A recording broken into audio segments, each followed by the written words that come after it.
Welcome back, everyone, to another episode of the Boys in Motion podcast. We're your hosts, Andrew, Brian, and Tyler, here to break down tips and strategies you need to excel in endurance sports. This is episode 15, and today we're diving into why the heck you would ever be crazy enough to do an Ironman, and if you'd ever wondered what it's like to conquer such an insane challenge, this episode is for you.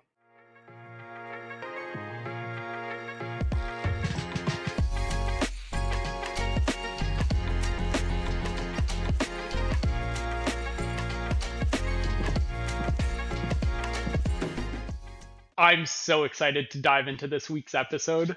Tyler, you've got a lot to tell, and I can't wait to hear about how your race went. I can't believe you finished your second Ironman. You're a two-time back-to-back champ.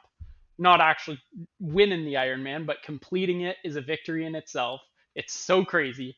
Can't wait to hear about the trials and tribulations. That's it. You seen it here. The finisher shirt on, and we're ready to rumble here. Survived the second one, Maryland, and let's get into the nitty-gritty of it. I'm so thrilled to be joined by you and in your greatness for this episode. So I think before we actually dive into how your race was, I think we should maybe set some context around what an Ironman actually entails. Exactly. So as everyone, I guess, is aware, it's a triathlon, long-distance triathlon, swim, bike, run. We got a 3.8K swim into a 180-kilometer bike, and then to top it all off with a cherry on top, you got a marathon just to boot. It's quite the spectacle. That's cool. So you mentioned the name of the event. It's an Ironman, and where were you? What was it like where you did it? Yeah, so it was in Cambridge, Maryland. A nice drive down to, I guess, the east coast of. It was very flat. I'll get into some of the race course, little bit of the how it worked. The swim was a two-loop open water swim, kind of basically a big square. You do it twice in brackish water, which is salty, but also it was a river, so it was a bit salty, but not totally, I guess, salt water, which was also a little bit different than what I'm used to. Used to swimming in fresh water lakes and rivers around here. Very murky water. It was pretty interesting as well. The bike was a two-loop bike loop, 80K or 70K or so per loop, but with a tail in and a tail out kind of thing. Also very flat. I think 130 meters total elevation over 180K. Like, I've never seen anything like it before. It was actually fast. It was good. And then the run was a three-loop run course in the, I guess, along the coast there in the village of Cambridge, which was, like I said, three loops of about 14K per loop, a little bit of a kind of an out and back on both ends, and then you come back in to the transition area. So yeah, it was very exciting, very cool course for spectators actually, because everything's so centralized. You do so many loops, so you almost had spectators along the whole course. I would say it was quite the event for everybody. Now, a question I have for you. I know last year your first Ironman was Mont Tremblant, which was more of a local race for you, and definitely the course profile was quite different.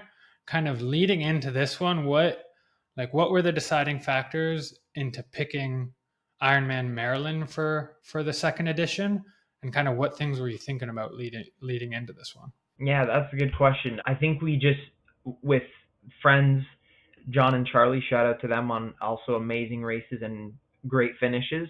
We just decided as a group, hey, let's try something more flat.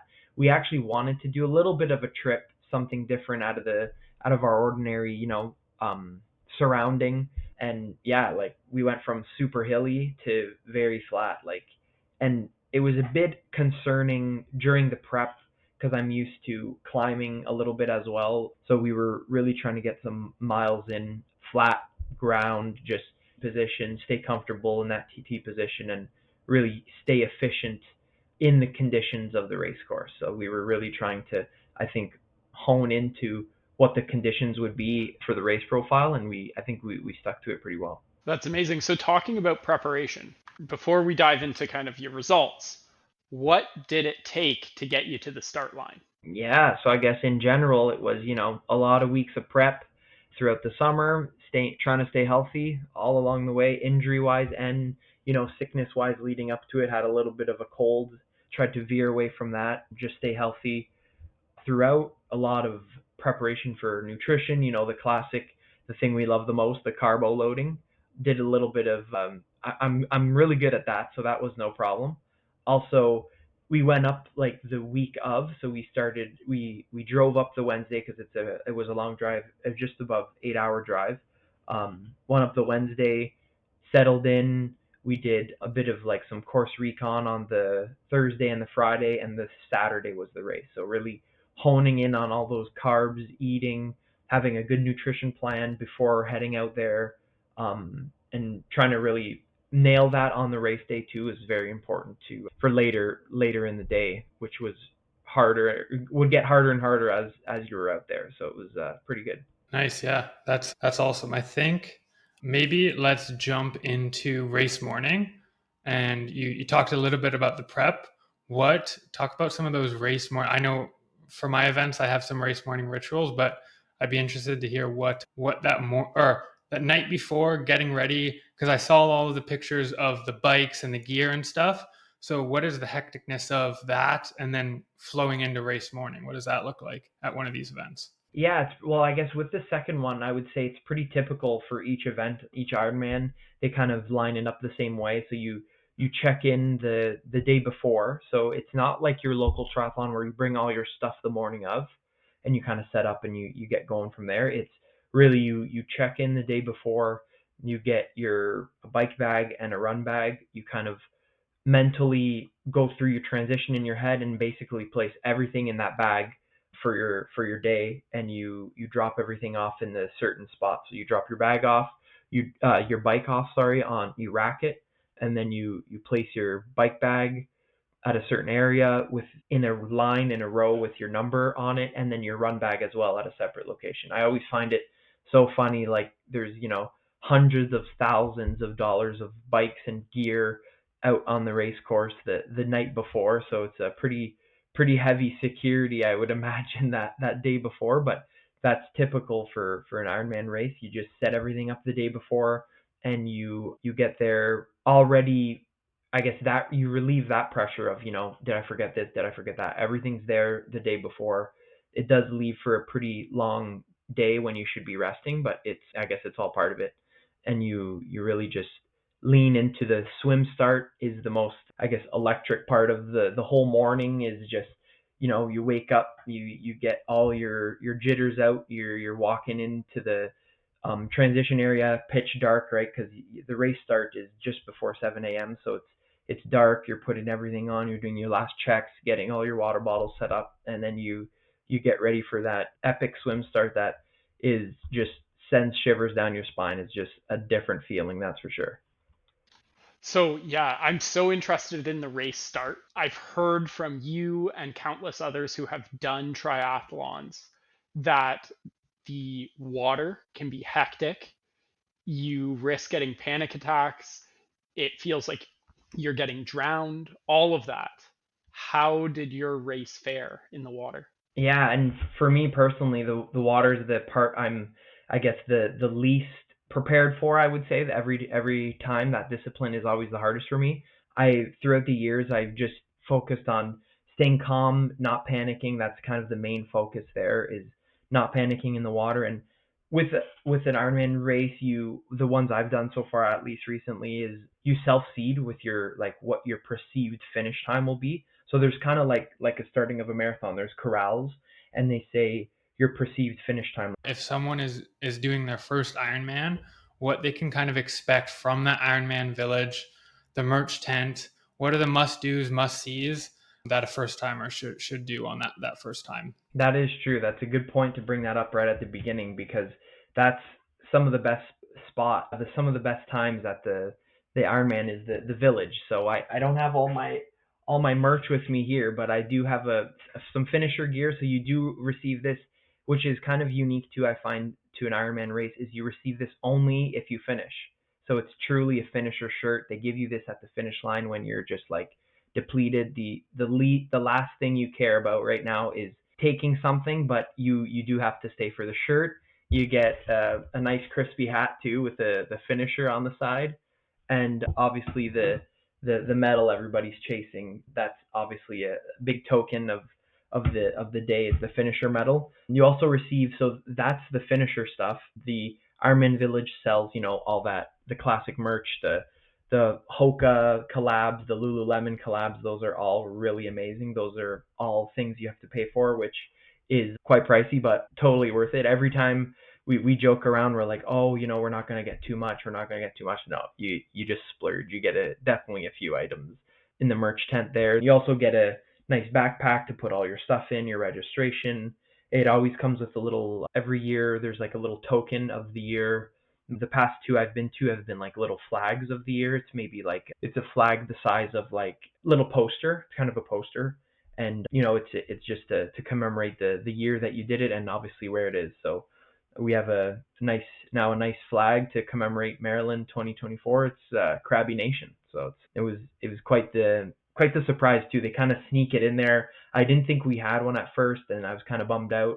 But as soon as you take out all your packages and all that, they slid in the flag. So it was a good surprise with a beautiful backpack too. The backpack is really nice.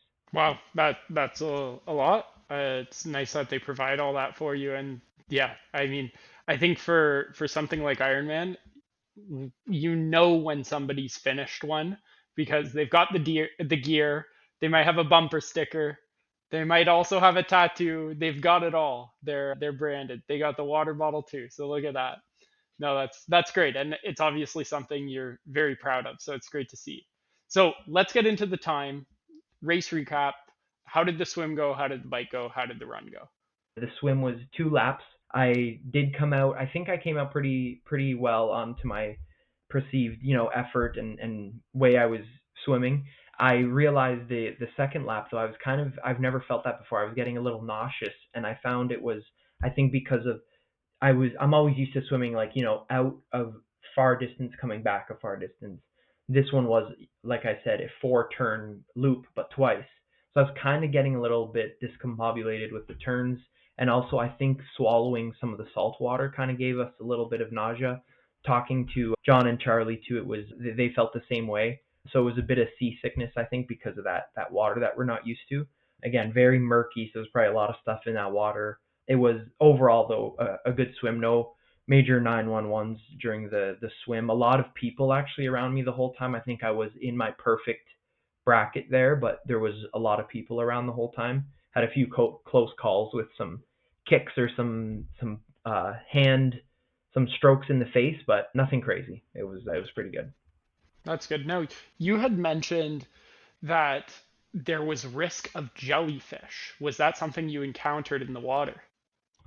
Yeah, risk of jellyfish, and leading up to it, it was a big stressor of mine and everyone else's. So the Friday morning there was a swim practice on the swim course, and usually they could see, I guess, if there's jellyfish in that area the leading up to the race. So the Friday there has been no sightings, they were calling it. Everyone was saying, coming out of the water, no jellyfish, no jellyfish, everything's good.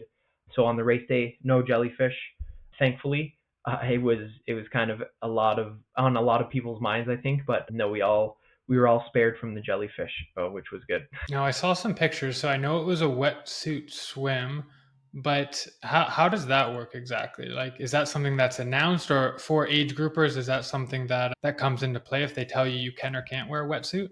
Yeah, so it's usually announced with the temperature of the water. They do, I think it's optional. There's like thresholds. It's the water actually was 22 point something on the race day, so it was pretty warm, but still wetsuit legal. I think the optional, they call it, the threshold for no wetsuit, I think is 26 Celsius. Don't quote me on that, but like the southern races a lot in South America, some of them they don't allow wetsuits because you could overheat if the water's higher than 26. So this one they do have an announcer out there the morning of, just telling people it is wetsuit legal, and there was no problems really with that. It wasn't really on the border of wetsuit. So most people, I would say like 99% of people wore a wetsuit, which just helps with buoyancy and all that fun stuff. Very cool. So how was transition one when you got out of the water? I'm a big stickler for your transition, so let's hear it. Exactly. I was gonna say, I know you wanted to hear that transition time, and in my head, I was just thinking of the BIM. I was like, I gotta keep them accountable here. I gotta stay low on the transition time. I wanted to keep it close to 8 minutes, and I was at 9:17 from out of the water and onto the saddle. I know you were on the fence about the tri suit. Is it something leading up? Obviously, there's a cost to it as opposed to just using what you have, but is there anything that you did leading up? Like, did you try it? What made you make the decision of doing a full change as opposed to using a tri suit? Yeah, my main decision was, I think, comfort on the bike. I knew sitting in that saddle for a really long time could get uncomfortable, so I wanted the most padding, the more padding the better, just to stay comfortable. And even then, actually, with the bib shorts, I did get quite a bit of discomfort on the saddle, just being in that TT position all the time. You're not climbing, you're not descending, you can't really move positions too much. So I decided, spare the couple extra minutes, put the bib shorts on. But yeah, like, again, looking back, I kind of wish I would have tried a tri suit, but to save a couple minutes, and to save a lot of discomfort, I think it was worth it. Very good. So let's talk about it. The bike, the thing I love the most. How did it go? Bike went well, a little bit too well, I would say, foreshadowing for the later stages here in the race. But I heard people just tracking me on the tracker. So big shout out to Charlie. He's an amazing swimmer, amazing triathlete, and basically we have this running joke. He always swims faster than me, so I'm always chasing him on the bike, right? So I was I know off the hop I was chasing him, trying to get to him, and yeah, started out really good, felt great, averaging, looking at some of my splits here, averaging over 30. Well, I finished with over almost 32 kilometers an hour average, so 31.8, just averaging in like 33 range, 32, 33 range for the first half. And then I was like, you know what, like, I'm trying to get him, but I don't want to, sacrifice this whole this whole third leg of the race, the dreaded run, to catch him here. So I laid off the pedal a little bit, but with the flat grounds, you couldn't really slow that much, to be honest. So I was, trying to easy coast sometimes, following the effort level of what I was looking down on my computer, looking at heart rate and perceived effort on the most part, making sure my nutrition was staying on target for 99 grams of carbs per hour, which I stayed on top of, rolling through transition or aid stations perfectly, no issues there. Trying to keep I was finding my legs a little bit, I guess it's normal, 180K and you're not stopping, but a little bit sore near the second half. So I every aid station I would like squirt water on my legs, try to get some like cool them down, and it actually helped the muscles quite a bit.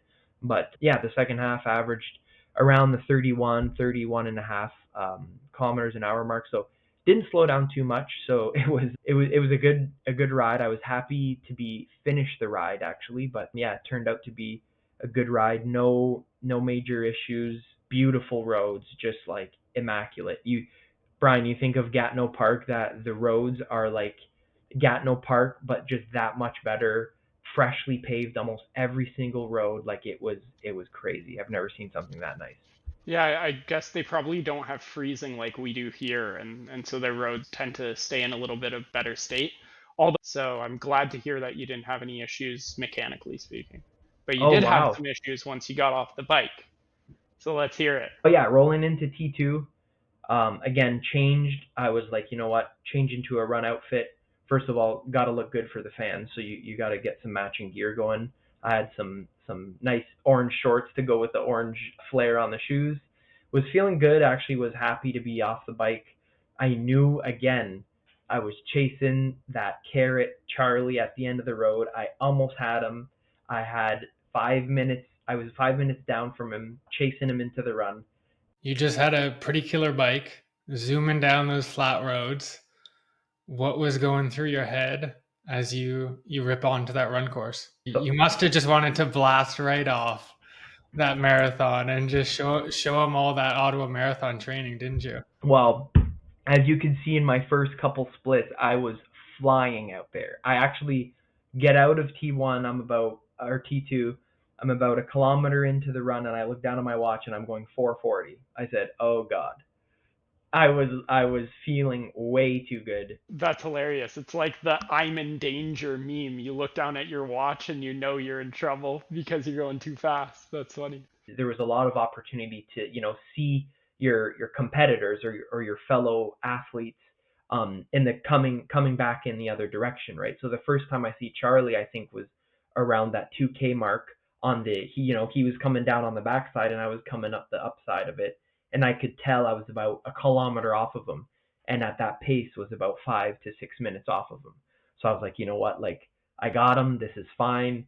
We're gonna get to him. And I was like, I'm coming to get you, kind of thing, right? So we both kicked it into gear there, and I really tried my hardest to get to him, which was also a good battle. I think we had a good friendly battle. So going through some of the splits here, coming through 4, 6, 8K, I was still in the 5:30 mark, 5:35, feeling good, feeling kind of hurting, but that's part of it. That's why you sign up. You sign up to hurt.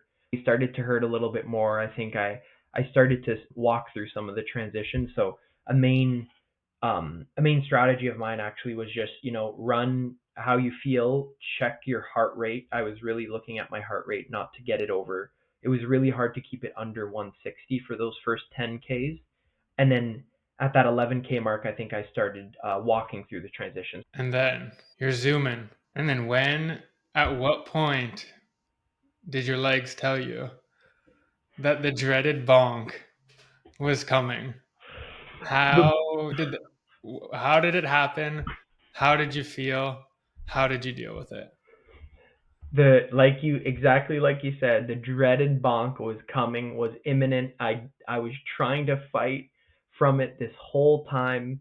I was telling myself, you know what? No, you didn't overbike. You didn't overbike. You're fine. You gotta just learn to fight through it. And we've all been through some of this pain. Just I guess the Ironman grind pain is a little bit different, and I kind of forgot how that felt a year later. But it really smacked me in the face and reminded me that a triathlon is not just a swim bike. Let me just tell you. So yeah, I would say mentally splitting it up into 3 laps also was hard, because you knew the first lap, you're getting to know the course. You're like, okay, fine, it's a loop course. You do it a couple times. Lap 2 is really where I fell like deep into the darkness of the pain cave. I was like, from kilometer 14 to 21 or 22, it was just like, get me out of here. I don't want anything to do with this. But you're in it with everyone else. You're just trying to embrace the suck, and you just keep going. The lap 2, I did end up doing, I forget where, but I did have a bathroom break in the like 24 to 26K. Oh, I could see it here. 28 was 8 minutes and 26 seconds. So I think I definitely did stop here. Bathroom break, trying to kind of regroup myself. I knew I had, a good 12 to 14K. So yeah, that was the third lap left there. Took a bathroom break, trying to regroup. I told myself, I actually flicked on my watch. I had my pace, my heart rate showing. I flicked to just the time. I did not like the time of day. I didn't even care about time of finish. I didn't care about pace. No a heart rate was, I was going so slow. The heart rate was low. It didn't matter at that point either. Also, the tidal floods were coming in at this point. So you could just search up Maryland run course and it's everywhere. That's crazy. So you ended up finishing the marathon at the end of it, cherry on top. And you mentioned the pain cave. So what was the one, mental gymnastic that you told yourself? Oh yeah, for sure. Like, just like it was yesterday. I actually, like, I was, like you said, the pain cave was real. Maybe it's a bit corny, but I was telling myself, actually, like, you're 10, 11 hours into this endurance event, and I just kept I heard this before, I don't know where, but I kept just telling myself, you didn't come this far just to come this far and stop, you know? So I just kept telling myself when I started walking, which was quite frequently near the back half there of the marathon. But I was just telling myself, like, literally, you didn't come this far to just come this far. You just got to keep going. So it Jeez, was that's like, that's the sunk cost fallacy getting you right there. you just got to keep going. And I wish I had my goggles maybe for the run, because the back end of that run was you were swimming. Like some parts were you were knee deep, just trekking through the water, like trying to keep up any type of momentum or pace at that point. You're just, trekking through like everyone else, just enjoying the last bits of pure, let's say, just call it, I won't call it torture, but it was close to it. The last couple K, you're coming back into the village, kind of seeing that finish line, hearing the finish line, kind of gave you a little bit of that extra energy boost. A big energy boost on that main street cobblestone road right near the end there, and I felt like I was flying, but now I'm looking at my pace, still above 6 minutes per K, but I was flying high, let me tell you. Just coming through that final corral, and yeah, no feeling like it. You train all these hours, all this, a full year, even 2 years for that moment, and yeah, you can't explain anything like it. It was just amazing, and just cherry on top, finished with the sub 12, 11:58:33. So it was a great experience. And yeah, I mean, congrats. Sub 12 is huge, super quick. What was your time in Tremblant? Tremblant was 12:37, so cut it by almost 40 minutes. Nice. And what did the breakdown look like this time? Swim, bike, run. What were the times? An hour 20 for the swim, 5:37 or 5:38 for the bike, which I was pretty happy to see the 5:30s in that for the bike. I was pretty fired up.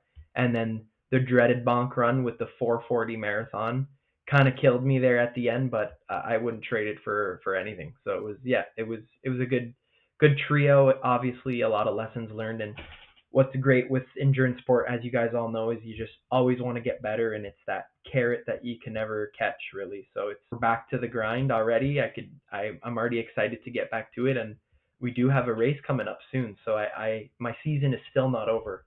I would like to knock on wood here, but I would like to have a good finish here at Waterfront Marathon. It's just a marathon, right? So should be okay. I think it's very, very good you're doing this marathon. You need a little marathon redemption, I think, after swimming the last bit with jello legs. Oh, exactly. I want to get a redemption on some dry land, hopefully. So we'll try to get to that 4 weeks out. I have a couple questions. Looking back and looking at that recap, what would you say from this experience, biggest success, biggest failure, and thing you're excited to change or try in the next one? Ooh, that's good. Biggest success, I would say, actually is, doing this with some best friends out there, and just the three of us finishing it, no injuries, no issues, and all crossing the finish line. To be honest, that was the biggest success. Biggest failure, I would say, is maybe the end of the run. I still can't wrap my head around a bonk free marathon. I think that marathon is just that final piece that I'm missing. So you could call that, I guess that's the failure, but still on a very successful day. That'll be where I want to improve, as always. But yeah, biggest thing I'd like to do for next time is improve on that goal and just get to that 11 and a half now. Every time you're just aiming to chomp that time down a little bit lower. So we'll see what happens. Get a big block in next year and keep going. You really are a madman. Congratulations once again on finishing that. It's a super accomplishment, and just to hear that it wasn't even as straightforward as you thought it would be, just an extra wrench, and you still conquered the course, is really cool. It gave us another swim cap, let me tell you, for that run. You're a glass half full kind of guy, because I think a lot of people, that happens and they think, why did they not plan around that? How could they do that? How could they build the course like that? But it shows your mentality is a positive one. So, and it'll all compound into better results in Ottawa. That'll be a redemption, let me tell you. Can't wait. And we'll be doing it with a lot of people. Yes. So you're not the only one who raced this weekend. Andrew, let's hear about your half marathon race. Hear it. What Did went on? Did we get some good results? Let's hear it. Yeah, did a little tune-up race for the Waterfront Marathon. So I did a half marathon in Jordan, Run for the Grapes. So just stomping up and down the vineyards. And yeah, it was a good tune-up. Some good takeaways, good result. Not a PR, not a half marathon PR, just shy of one, but it was a good race. Did we get a podium? Is the real question. That's what all the viewers want to know. Did we get a podium? I managed to claw myself into a podium. I was right off the gate. I was in fourth place, and consistently in fourth place. And the rubber band was about 150 meters until about 4 kilometers to go. And then the rubber band broke, but in the opposite direction. I just got slingshotted forward, and then I ended up putting about 2 minutes into fourth place. So I was able to. He was having a rough finish, I think, and I was moving and grooving at the end. So it was good. Moving and grooving the BIM way. I love it. I really like that. So I guess not all of us blow up on runs, I guess is what you're telling me. No, my goal is not to blow up on runs, but I have the advantage of only running. So it's my only focus. Half marathons, I think, are a little easier not to blow up on. I'll say that. And what kind of shirt are you wearing? Oh, fresh off the press is the BIM race singlet. So we got the nice BIM logo, and for those that the nice Boys in Motion logo, and then we also have a nice QR code to join the motion. So as you see me running by or in the village, people can scan and go to our website, boysinmotion.com. So that was super comfortable, super nice. And then also after the race, I had the nice Boys in Motion recovery shirt that has the logo as well with BIM on the sleeve, also fresh off the press. So I got to test out some new merch. That's superb. I can't wait to get my hands on some of those. But just a quick stats for the nerds. Finish time was 1:16:53. If I hop into the 5Ks, first 5K 17:33, second 5K slowing it down, was easing into the pace 18:47, third 5K 18:42, next 5K 18:17, and then the last 1.1K was 3:34. 3:34 for a last 1K. 1 point. I was moving. You're moving and grooving, let me tell you. Literally can't wrap my head around those numbers. Like, I know you're fast, but when you put it like that and break it down into 5K segments, it's unbelievable how quick you are. Yeah, like I can't even muster up a 20-minute 5K. 20-minute 5K. Imagine 4 in a row, sub 18 or sub 19. And then he breaks your 1 minute all out effort as well. Just for fun. Just for fun, just for kicks, just to blast onto that podium. And get that fourth place to look at the QR code on your back. That's what you wanted. Exactly. You know he grabbed his phone as soon as I passed him. As soon as I patted him on the back, said keep it up, he pulled it right out. He went, let me check the motion. I love it. Yeah. I wore the Saucony Endorphin Elites. They were real nice. Nice. Yeah, how was that? No complaints. They were the only thing that I'll say, well, they weren't great on the gravel. I wasn't expecting gravel patches. I would say there's about a kilometer and a half of gravel. Not great on the gravel. Makes sense. And the finish was slightly uphill and then a sharp turn onto grass. And my legs, like just the foam just squished down my whole legs. Like I was done at the end. I thought I was going to tip over in that you were on the high heels, yeah. Oh yeah. So, but other than that, during the race, no discomfort, felt snappy. Yeah, they were good. I'm glad we all had great weekends. I spent it chilling in Gatineau Park with a beautiful ride with some of the BIM boys from Niagara. And it sounds like we all had a very successful weekend in our own way. Oh, we did. But I don't know if you've heard the news, gentlemen, but we've got some new bikes in the family. Not my family, but the BIM family. Adam and Mark have both gone out and made new purchases. So Mark, I'm spooked. Yeah, we now have 3-mans on electronic shifting, late 2010 bikes. They are beautiful. They are quick. They've got carbon wheels. Adam's bike weighs about half of what mine does, if that's even possible. And they were beautiful to ride. No issues on day one of the riding. Adam purchased a Bianchi. It is gorgeous. It's a biker's bike. It's built for climbing, it's built for speed. And then Mark, he's got a freaky aero bike. He ended up with a Scott foil, I believe. It is fast, it looks fast, it's aggressive.